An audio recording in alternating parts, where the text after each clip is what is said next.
Para falar sobre os dados de extrema pobreza e pobreza no Brasil, que mostram que cerca de 8 milhões e 600 mil pessoas saíram da pobreza entre 23 e 24, saindo de 27,3% para 23,1%.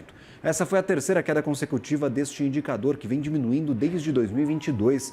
Sobre esse novo patamar da população do país em situação de pobreza. Conversa agora com o analista socioeconômico do IBGE, Jefferson Mariano. Uma ótima tarde a você, Jefferson. Que prazer tê-lo por aqui novamente.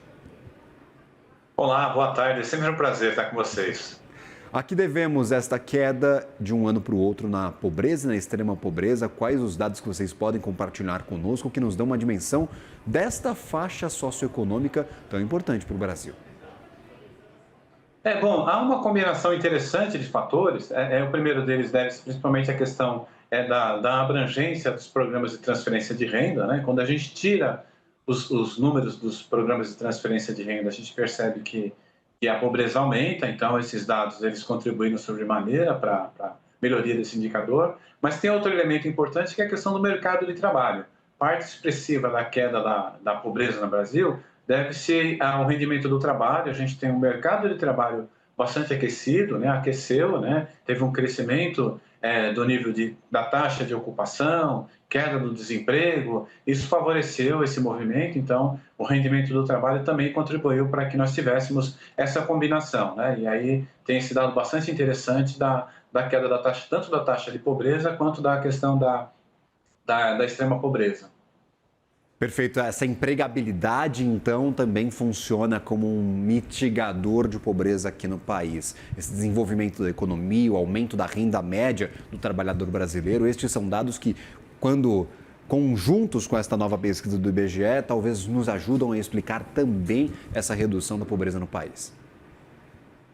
Não, é verdade, porque inclusive nessa edição específica da síntese de indicadores sociais, houve um recorte, né, separando as pessoas em situação de pobreza e extrema pobreza daquelas que estão ocupadas. Então a gente percebe que inclusive a questão da pobreza entre a população ocupada cai de uma forma muito expressiva, tanto em extrema pobreza quanto na situação de pobreza. Então, realmente sinaliza o papel importante, né, do mercado de trabalho, dos indicadores de mercado de trabalho para atenuar a questão da pobreza. Agora, é claro, ao contraponto, é sempre muito importante a gente observar, né, que é a questão da desigualdade. A gente pega a questão da pobreza, mas a gente percebe que há uma desigualdade bastante grande quando a gente observa alguns fatores, principalmente a questão de raça e cor, né, entre a população na situação de extrema pobreza e de pobreza. Há uma grande maioria de pessoas pretas e pardas e uma menor proporção de pessoas brancas. Então, há uma assimetria, uma desigualdade bastante grande com relação à raça e cor,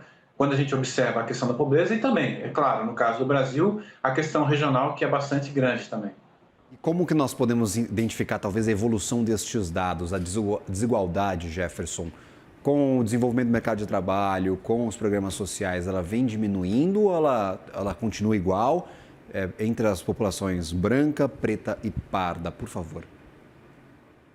Não, a questão dos programas de transferência de renda, eles contribuem especialmente nas camadas que estão na base da pirâmide, e aí, nesse sentido, atenua um pouco a questão da desigualdade entre pretos e pardos, né? Mas ocorre que a desigualdade ela ainda é muito grande. Se é verdade que ela reduziu ao longo dos últimos anos, mas ela ainda é bastante grande. A distância entre os brancos e pretos e pardos com relação aos rendimentos e, portanto, a distribuição dessas pessoas na situação de pobreza é ainda bastante grande. Então, a diferença é que a população de baixa renda, e especialmente a população preta e parda, tem uma dependência muito maior dos programas de transferência de renda.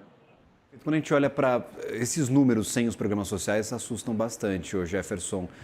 Da linha da pobreza para baixo, 40% da população, né, nesses patamares é algo assustador para a economia brasileira.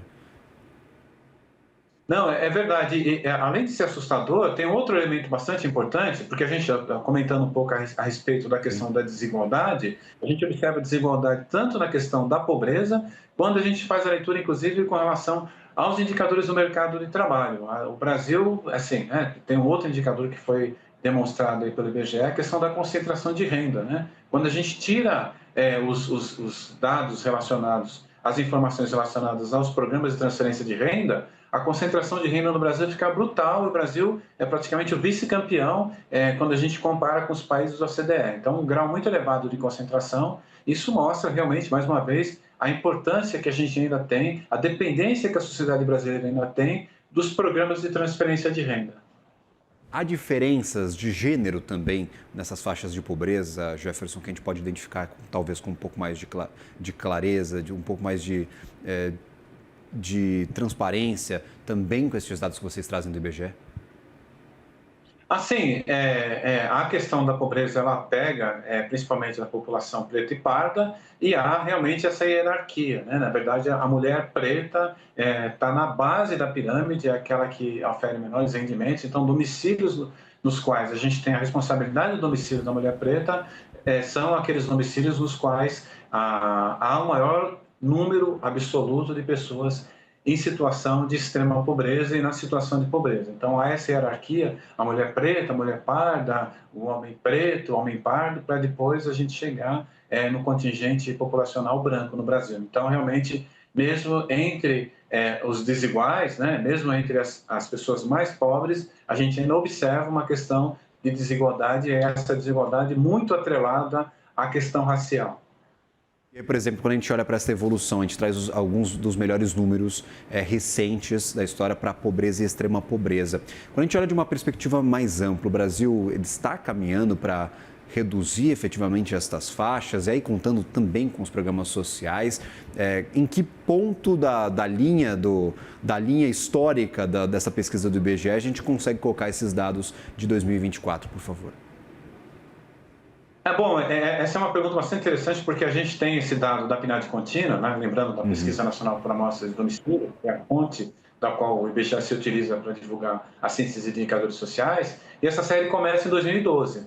Então, agora, por exemplo, é o melhor momento. A gente teve uma situação muito crítica, que foi 2020, a pandemia realmente fez com que acentuasse a questão da pobreza no Brasil, e a gente saiu da pandemia, houve uma recuperação e agora, de fato, é o melhor momento. Então, a gente observa, essa é uma notícia boa, da gente observar em perspectiva a queda e a gente está diante de uma situação de menor nível de pobreza no Brasil. Então, essa é uma notícia boa e é claro, né, ela traz perspectivas interessantes, porque se a gente continuar nesse ritmo, por exemplo, de mercado de trabalho aquecido, de oportunidade de trabalho para as famílias mais pobres e, paralelamente, a continuidade dos programas de transferência de renda, é possível que no futuro a gente tenha números cada vez menores de pessoas nessa situação.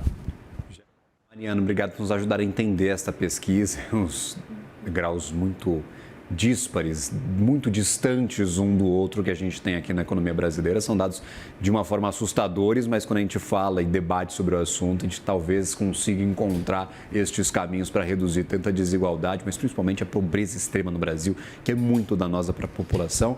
E como a gente viu, sem programas sociais, 40% da população brasileira está nessas faixas de renda.